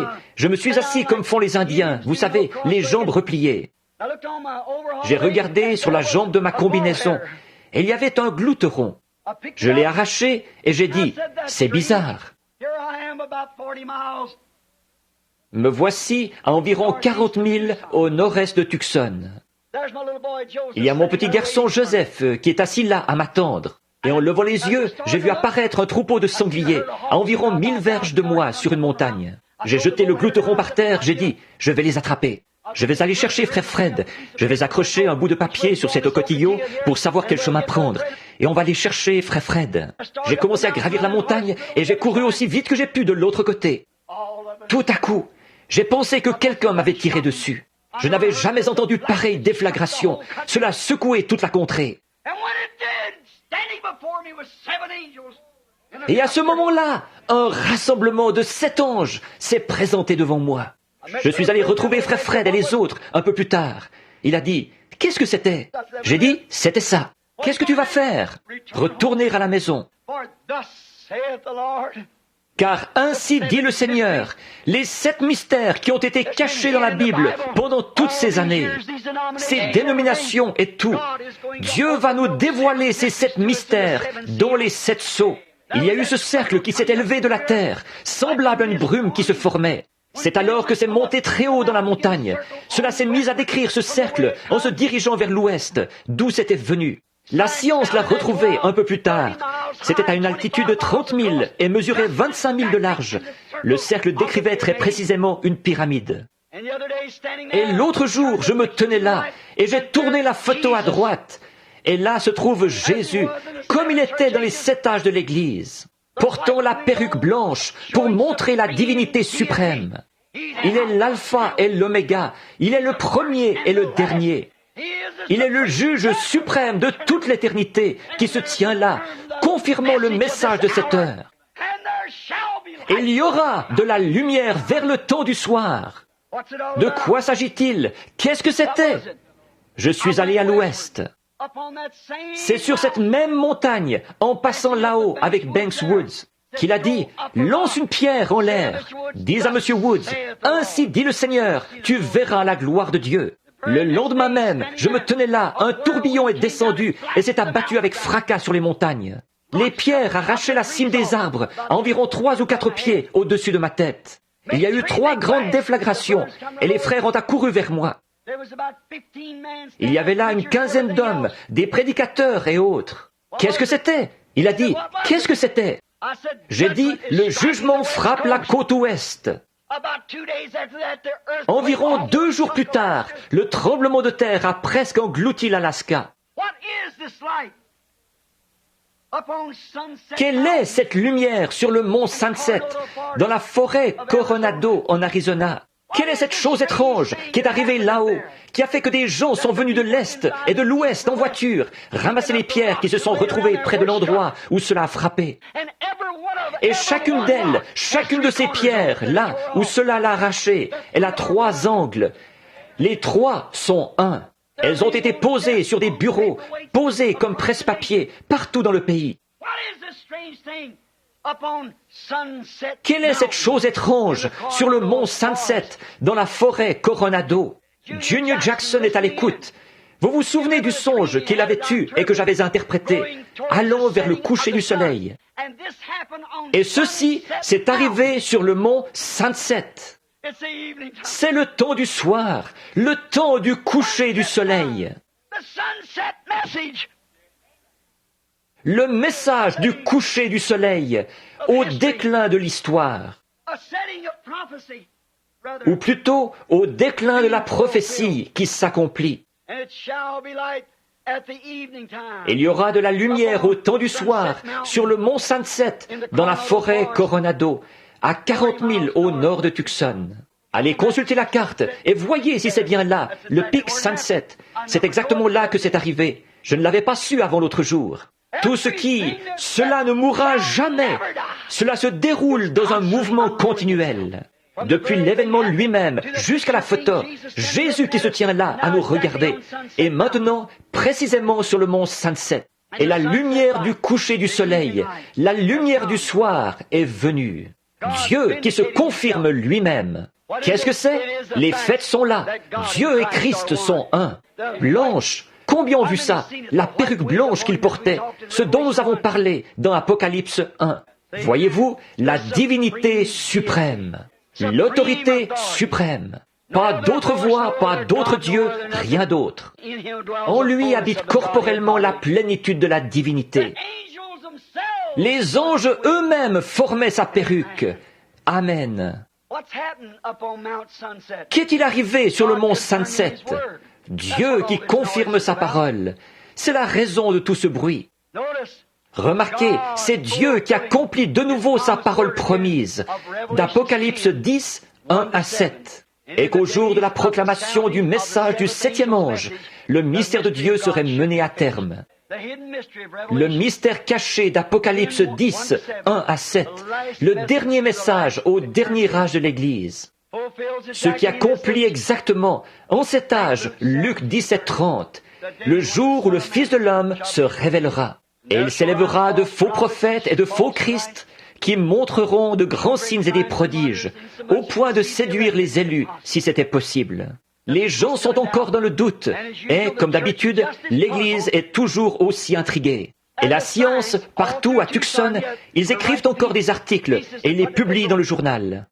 Tout là-bas, sur le mont Lemmon, ces grandes caméras n'ont pas vu cela s'élever de là où nous nous tenions.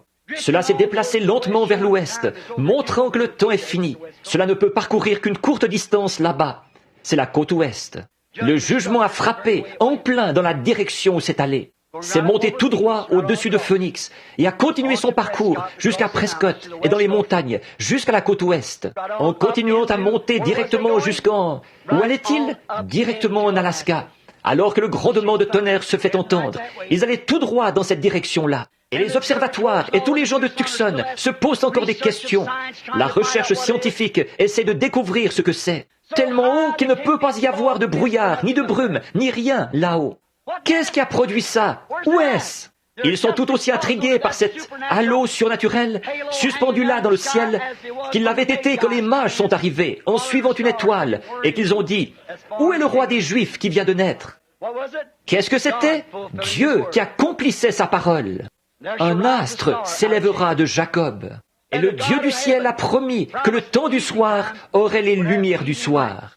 Il y a 3 ans, ce mystère était une prophétie. Monsieur, quelle heure est-il? Mais maintenant, c'est de l'histoire. C'est du passé. La promesse s'est accomplie. Monsieur, quelle heure est-il? Et quelle est cette attraction? Dieu qui accomplit sa parole. Il est le même hier, aujourd'hui et éternellement. Prions.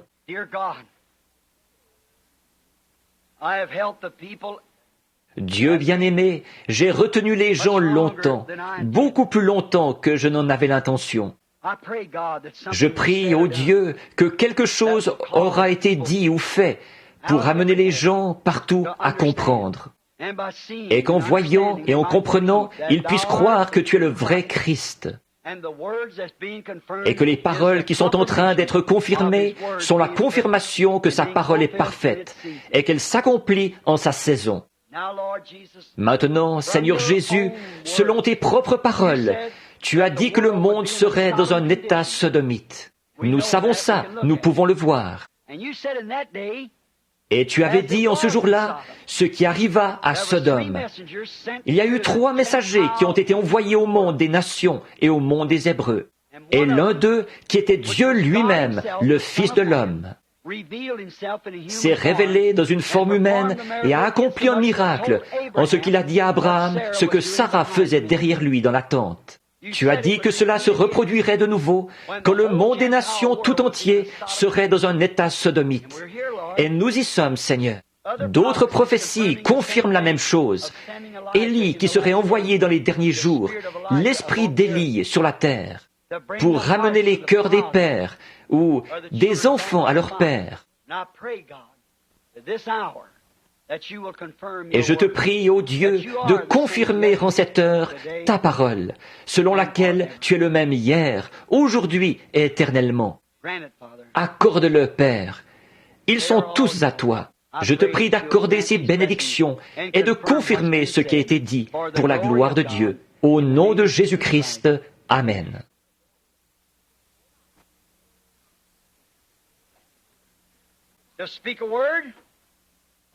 Prononcer une parole relève du pouvoir de l'homme. Confirmer une parole relève du pouvoir de Dieu. Faire une déclaration, c'est une chose. Que Dieu l'accomplisse, c'en est une autre. Dieu n'a pas besoin d'interprète. Il fait l'interprétation par lui-même. Maintenant, nous sommes sur le point d'avoir une ligne de prière, de prier pour les malades, Dieu voulant. Et nous savons qu'il n'y a personne, aucun homme, aucune femme, aucun être humain, aucun ange qui puisse vous guérir, car Dieu l'a déjà fait. Il a fait le préparatif. La seule chose que vous avez à faire, c'est de le recevoir. Il n'y a aucun homme, aucun ange, rien, même pas Dieu lui-même, qui puisse vous pardonner vos péchés. C'est déjà fait.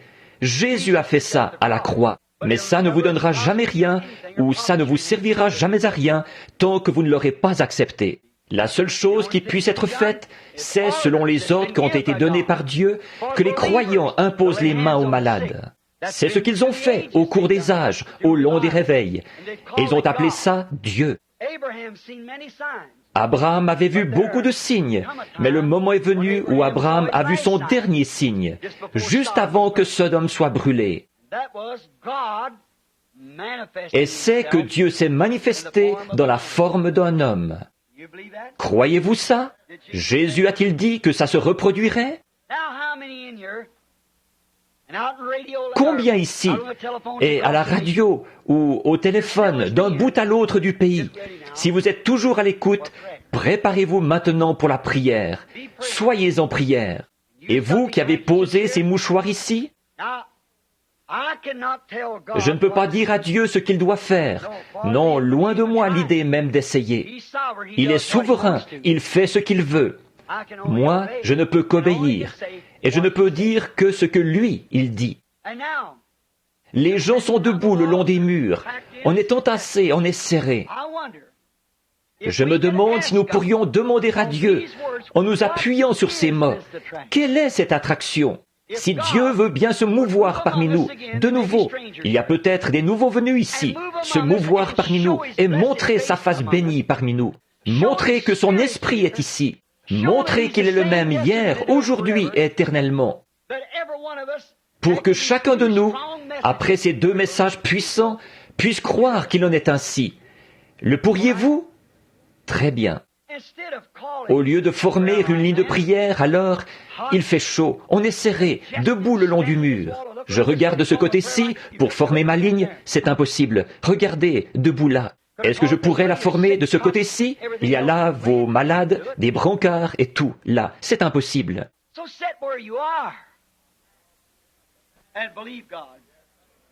Alors, restez assis où vous êtes et croyez Dieu. Si vous avez une carte de prière, gardez-la, elle pourra servir. Nous nous occuperons de vous si vous tenez à passer dans une ligne, mais vous n'êtes pas obligé de passer dans une ligne. Ce monsieur Shepherd, dimanche soir passé, il n'est pas du tout passé dans une ligne. Je ne pense pas qu'il ait eu une carte de prière. Monsieur Shepherd, est-il ici ce soir?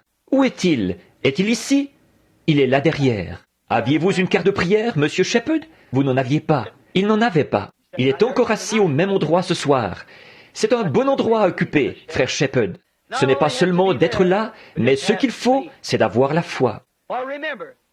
En effet, souvenez-vous, une petite femme a touché son vêtement et il l'a senti. Et il est le même hier, aujourd'hui et éternellement. Et l'Épître aux Hébreux, dans le Nouveau Testament, dit qu'il est le souverain sacrificateur, ce soir, qui peut être touché par le sentiment de vos infirmités.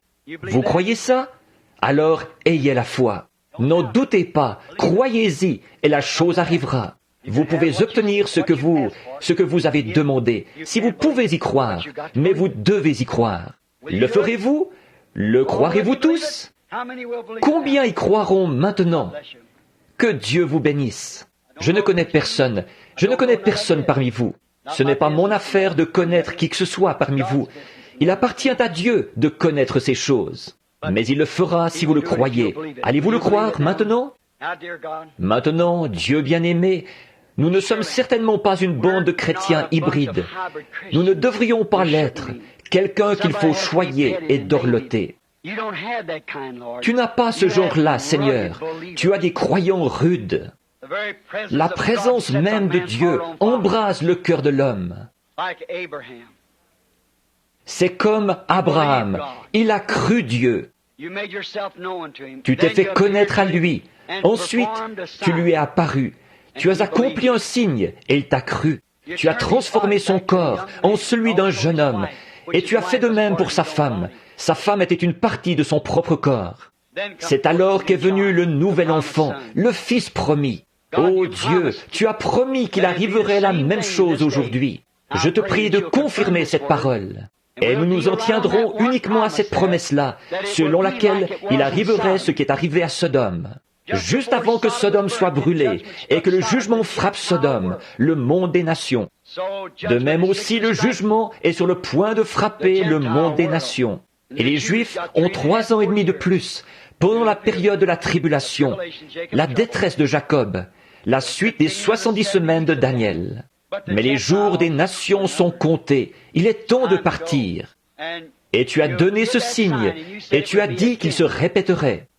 Accorde-le, ô Dieu. Nous sommes dans tes mains. Agis avec nous comme bon te semblera. Au nom de Jésus-Christ, Amen.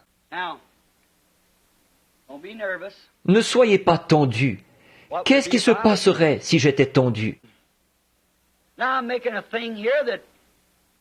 Maintenant, je fais ici une chose qui ne doit dépendre que de la souveraineté de Dieu. Mais pourquoi est-ce que je fais ceci? Il a dit que c'est ce qui arriverait. Ça règle la question. Et s'il se présente ainsi, qu'il se confirme ainsi devant vous, eh bien, ne pourrez-vous pas le croire? Certainement. Ayez seulement la foi maintenant et croyez. Je vais simplement promener le regard pour voir où le Saint-Esprit conduira, ce qu'il fera. Je ne sais pas ce qu'il fera, cela dépend de lui.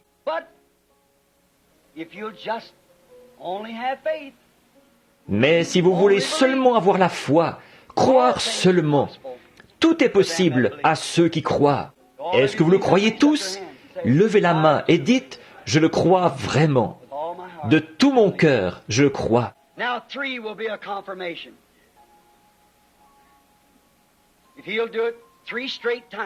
Maintenant, 3, ce sera une confirmation. S'il le fait 3 fois de suite, pour vous prouver que c'est vrai. Peu m'importe où vous êtes, qui vous êtes, vous ayez seulement la foi et croyez.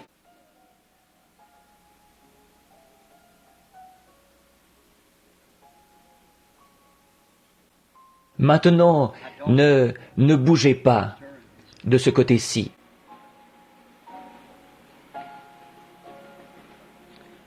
Vous, madame, qui êtes en train de prier, je ne vous connais pas. Restez là où vous êtes. Vous n'êtes pas obligé de venir. Je ne vous connais pas, mais vous tenez une petite fille dans vos bras ou sur vos genoux. Je vous suis totalement inconnu. Et la petite fille a l'air normale. Elle a l'air en bonne santé. C'est une jolie petite fille aux cheveux roux. Je la regarde d'ici, elle n'a pas l'air d'être estropiée ni quoi que ce soit. J'ignore ce qui ne va pas chez elle. Il se pourrait que ce ne soit pas pour l'enfant, il se pourrait que ce soit pour vous. Mais tout simplement, je vous ai vu assise là avec cet enfant en train de prier.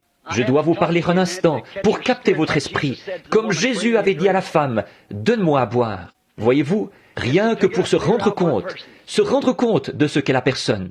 Frère Bryant et les autres assis ici, je connais ces gens qui sont assis ici. Il se pourrait qu'ils aient un besoin, eux aussi. Mais vous m'étiez inconnu. Croyez-vous que je suis le prophète de Dieu? Croyez-vous que ces choses que vous avez entendues ce soir sont la vérité? Maintenant, si Dieu me révèle quelque chose que vous avez fait, ou quelque chose que vous n'auriez pas dû faire, ou quelque chose qui ne va pas chez vous, ou ce qu'est votre désir, vous saurez si c'est vrai ou pas, n'est-ce pas? Et s'il le fait, est-ce que cela confirmera sa parole, comme quoi il est le même hier, aujourd'hui, et éternellement, et que Luc 17:30 se manifeste en ce moment? Vous y croyez? Maintenant la dame a levé la main pour montrer que nous sommes des inconnus l'un pour l'autre. Je ne vous connais pas, mais j'essaye de capter son esprit à elle, une seule personne. Il y en a tellement parmi vous qui tirent. Croyez ceci de tout votre cœur. Or, c'est bien pour la petite fille, ce n'est pas pour vous. Vous souffrez de nervosité, mais ce n'est pas la nervosité qui vous tracasse. La chose qui vous tient à cœur, c'est cette petite fille. Et croyez-vous que Dieu peut me dire ce qu'il y a? Vous le croyez? Est-ce que ça vous aiderait? Est-ce que vous croiriez alors? C'est une lésion cérébrale, pas vrai? Maintenant, posez votre main sur la tête de la petite. Votre main. Dieu bien-aimé, tu as dit, voici les signes qui accompagneront ceux qui auront cru. Ils imposeront les mains aux malades et les malades seront guéris. Cette femme est une croyante. Sa main est posée sur l'enfant. Puisse-t-elle guérir. Au nom de Jésus-Christ, j'adresse cette prière. Amen. Maintenant, est-ce que vous croyez, vous tous? Si tu peux croire, tout est possible, certainement. Je connais la dame assise à côté d'elle, mais elle regarde par ici avec tant de sincérité. Son nom m'échappe, mais si je la regardais pendant un instant, je le saurais. Mais je connais la dame de vue, mais je ne sais pas quel est votre problème. Croyez-vous que Dieu va me révéler quel est votre problème? Est-ce que ça vous aiderait? Le diabète sucré. Maintenant, si c'est vrai, levez la main. Certainement. Il se trouve que la dame étendue, assise à côté de vous, souffre de la même chose. Elle m'est inconnue. L'autre dame prie pour quelqu'un, un enfant estropié. Croyez de tout votre cœur, et Dieu l'accordera. Quelqu'un ici derrière, un homme assis là, essaye de cesser de fumer la cigarette. Croyez-vous que Dieu va vous en délivrer? Très bien. Vous croyez? Vous pouvez le recevoir. Je n'avais jamais vu cet homme de ma vie. Voici un homme. Voyez-vous cette ombre noire suspendue au-dessus de cet homme, juste ici, couché sur un genre de brancard ou une chaise? Il se meurt. Il est couvert d'une ombre. Il a un cancer. Je ne connais pas cet homme. Je ne l'ai jamais vu. Dieu connaît tout à votre sujet. C'est la vérité, monsieur. Croyez-vous que Dieu pourrait me révéler quelque chose à votre sujet? Est-ce que ça vous aiderait à recevoir votre guérison? Vous avez été amené ici par un ami, mais vous n'êtes pas d'ici. Vous êtes de quelque part où il y a une grande étendue d'eau. Les gens y pêchent. Oui, Albany, dans le Kentucky. C'est exact. Croyez, et vous pourrez rentrer à la maison en bonne santé. Croyez que c'est parti. Si vous le croyez, vous devez le croire, et croire que cela a été accompli pour vous.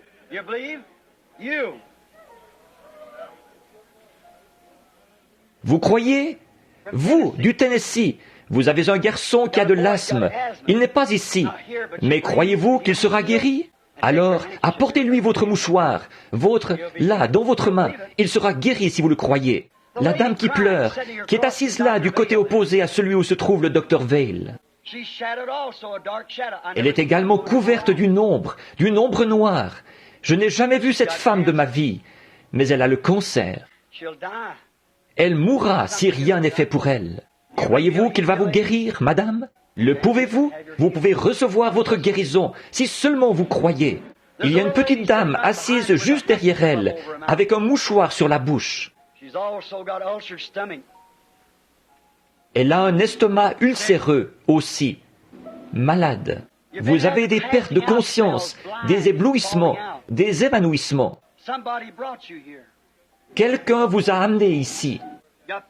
Vous avez un problème gynécologique. Si vous croyez, vous pourrez rentrer à la maison, être en bonne santé. Vous, jeune homme, vous êtes un étranger, assis juste ici devant moi, en train de me regarder. Vous êtes quoi? Portoricain ou quelque chose comme ça? Oui, ce que je voulais dire. Je vous suis inconnu. Ça, vous le savez, vous n'êtes même pas de mon pays. Mais croyez-vous que Dieu peut vous accorder le désir de votre cœur? Si je vous dis quel est votre désir, le recevrez-vous? Vous cherchez le baptême du Saint-Esprit. C'est vrai. Recevez le Saint-Esprit, mon frère. Voici un homme de couleur assis au bout, ici. Il a un fardeau sur son cœur. C'est au sujet de sa femme. Elle n'est même pas ici. Elle a un problème aux pieds. Croyez-vous qu'il va la guérir? Le croyez-vous? Vous êtes un étranger ici. Vous venez d'outre-mer. Vous venez de la Jamaïque. Croyez-vous que Dieu peut me dire qui vous êtes? Monsieur Brady. Croyez-vous? Jésus-Christ est le même hier, aujourd'hui et éternellement. Cette dame, assise là-bas au bout, ici, à côté de Madame Wright, là, elle a un fardeau sur son cœur. Elle prie pour sa fille. Elle est sur le point d'être opérée. Croyez-vous de tout votre cœur pour elle? Elle n'en aura pas besoin si vous l'amenez à y croire. Je ne peux pas guérir. Tout au fond, là-bas, dans la nurserie, je vois l'Esprit du Seigneur, un ange, une lumière qui se déplace dans la nurserie. Elle est au-dessus d'une jeune femme et elle a un problème spirituel au sujet duquel elle se pose des questions. Je ne sais pas pourquoi, mais il me semble que je devrais connaître cette femme. C'est une jeune femme. Elle a aussi des troubles gynécologiques. Oui, son nom c'est Madame West, de l'Alabama, Madame David West. Croyez, Dieu vous l'accordera. Il y aura de la lumière, et au jour où le Fils de l'homme se révélera. Si ce n'est pas là, Jésus-Christ le même hier, aujourd'hui, éternellement, alors je n'en sais rien. Croyez-vous cela? Tout est possible à ceux qui croient. Maintenant, vous qui êtes à l'écoute, grâce au microphone, d'un bout à l'autre du pays, et dans ce tabernacle, combien d'entre vous vont lever les mains et dire « Je suis un croyant ». Maintenant, vous, là-bas, dans les autres contrées, tout le monde ici a les mains levées. Et quelque part, là-bas, dans le pays, vous avez sans doute les mains levées. Maintenant, fermez les yeux, posez simplement votre main sur quelqu'un à côté de vous. Prenez leurs mains, posez-la sur leur épaule. J'ai mes mains posées sur les mouchoirs. Regardez ce qui a été accompli aujourd'hui. Regardez ce qui est accompli maintenant. Contemplant son saint visage, brillant d'un éclat divin, participant de sa grâce, les joyaux de sa couronne. Maintenant, priez. Prions partout. Dieu bien-aimé, l'heure est arrivée. Que veut dire ceci? Dieu qui accomplit sa parole. Quelle est l'attraction, Seigneur? C'est Dieu qui accomplit sa parole. Qu'est-ce qui fait que, d'un bout à l'autre du pays, au moyen du téléphone, des centaines de personnes se sont imposées les mains les uns aux autres, d'un bout à l'autre du pays, d'une côte à l'autre, du nord au sud, de l'est à l'ouest? Il y a ici des gens qui viennent des pays étrangers, de plusieurs États, du Mexique, du Canada, et nous nous sommes imposés les mains les uns aux autres. Dieu qui accomplit sa parole.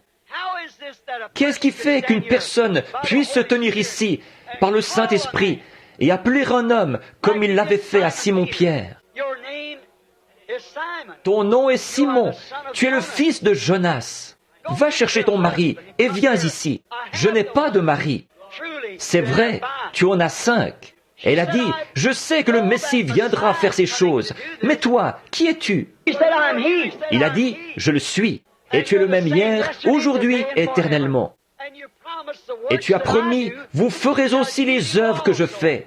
Vous en ferez davantage, parce que je m'en vais au Père. Et voici, dans les derniers jours, je vous enverrai l'Élie, le prophète. Il changera les pensées des gens. Il ramènera les cœurs des enfants à l'enseignement apostolique de la Bible. Vers le temps du soir, la lumière paraîtra. Nous voici, grand Dieu du ciel. L'heure est venue. Les mains sont posées sur les gens. Satan, tu es vaincu. Tu es un menteur. Et en tant que serviteur de Dieu, et en tant que serviteur, nous t'ordonnons au nom de Jésus-Christ d'obéir à la parole de Dieu et de sortir des gens, car il est écrit, en mon nom, ils chasseront les démons, et tous les gens pourront ainsi être libérés. Accorde-le, Dieu bien-aimé. Tu es le Dieu du ciel qui a vaincu ce jour-là avec une attraction sur le mont du Calvaire, toute maladie et toute infirmité et toutes les œuvres du diable. Tu es Dieu et les gens sont guéris par tes meurtrissures. Ils sont libres au nom de Jésus-Christ. Amen. Ô Dieu, chaque mouchoir qui est posé ici, pendant que l'Esprit de Dieu est présent, pendant que l'onction de Jésus-Christ est sur les gens, et que les grands signes qu'il a promis s'accomplissent, et que la terre tremble, des tremblements de terre se produisent, ces grands signes dont il a parlé, et les Écritures qui s'accomplissent, et la lumière du soir qui brille. Je pose mon corps sur ces mouchoirs, représentant ce corps entier de croyants, de l'Est, de l'Ouest, du Nord et du Sud. Et je dis au diable, au nom de Jésus-Christ, quitte chaque patient sur qui ceci sera posé, pour l'honneur et la gloire de la parole de Dieu. Au nom de la parole de Dieu, Jésus-Christ de Nazareth. Amen. Maintenant, calmement, sainement, sobrement, et avec votre bon sens, comme croyant. Croyez-vous maintenant et acceptez-vous votre guérison de la part du Dieu Tout-Puissant, au nom de Jésus-Christ? Si oui, levez les mains. Vous tous, dans le pays, levez les mains là-bas. Chaque personne ici, aussi loin que je peux voir, a les mains levées. À l'intérieur, à l'extérieur, contre les fenêtres, aux portes, dans les nurseries, et tout autour, partout, les gens ont les mains levées. Ils l'acceptent. Satan est vaincu. Les meurtrissures de Jésus-Christ vous guérissent. Et la présence de Jésus-Christ confirme le fait qu'il est vivant aujourd'hui, qu'il est toujours capable de tenir chaque promesse qu'il a faite. Amen. Je crois en lui, pas vous? Maintenant, levons-nous. Au nom du Seigneur Jésus, nous acceptons tout ce qui a été fait ou dit. Nous l'aimons de tout notre cœur. Nous le chérissons avec tout ce qui est en nous. Maintenant, comme vous rentrez à vos maisons respectives déjà ce soir, que Dieu vous accompagne. Que Dieu vous donne le Saint-Esprit si vous n'avez pas le Saint-Esprit. Pour chaque homme, femme, garçon ou fille ici qui n'a pas été baptisé au nom de Jésus-Christ, il y a des vêtements, le bassin d'eau. Ne remettez pas à demain ce qui peut être fait aujourd'hui. Demain peut être trop tard. À chaque jour suffit sa peine. Il y a des ministres qui sont là, ils attendent, les vêtements attendent, il n'y a pas d'excuse. Vous, attendez-vous? Si oui, croyez. Peu importe comment vous avez été baptisé, aspergé, arrosé, quoi que ce soit, c'est une erreur. La lumière est venue. Venez, croyez et soyez baptisés. Tous ceux d'entre vous qui n'ont pas le Saint-Esprit, puissiez-vous recevoir le Saint-Esprit, chacun de vous, avec toute la puissance divine et l'amour qu'il vous a promis, pour faire de vous une nouvelle créature en lui. Que Dieu vous bénisse. Maintenant, jusqu'à dimanche matin prochain, 9h30, chantons ce petit cantique que nous chantions autrefois, il y a des années. N'oubliez pas la prière en famille. Jésus veut vous rencontrer là. Il prendra chacun de vos soucis. N'oubliez pas la prière en famille. Chantons-le ensemble maintenant. Don't forget the family prayer. Jesus wants to meet you there.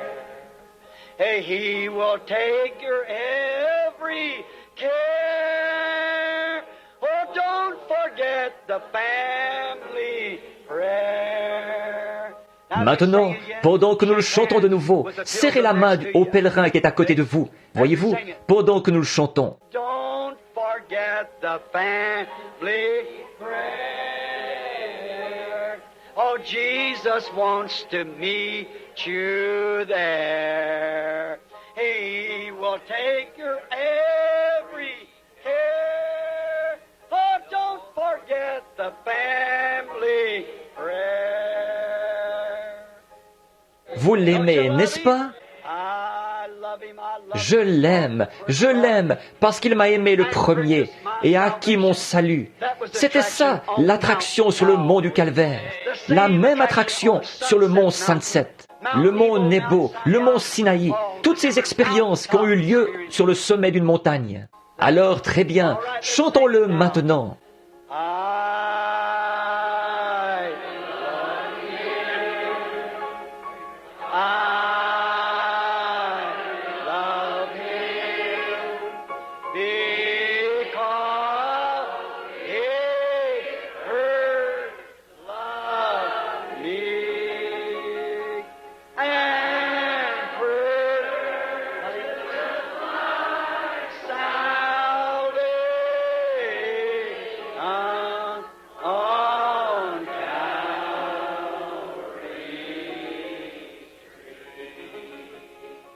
Tous ceux qui l'aiment, dites Amen. Qu'il en soit ainsi. Maintenant, pensez seulement à ce qu'il a fait pour vous. Imaginez que vous auriez pu être là-bas, dans un bar, ce soir. Vous auriez probablement été dans la tombe, comme j'aurais dû y être, n'eût été la miséricorde de Dieu. Qu'a-t-il fait pour vous? Oh, comment pourrions-nous nous empêcher de l'aimer? Peu importe ce que qui que ce soit peut dire, c'est lui qui passe avant tout. Fermons les yeux et courbons la tête, pendant que nous le lui chantons maintenant. Il aime les chants. Chantez des cantiques. Chantons-le lui maintenant.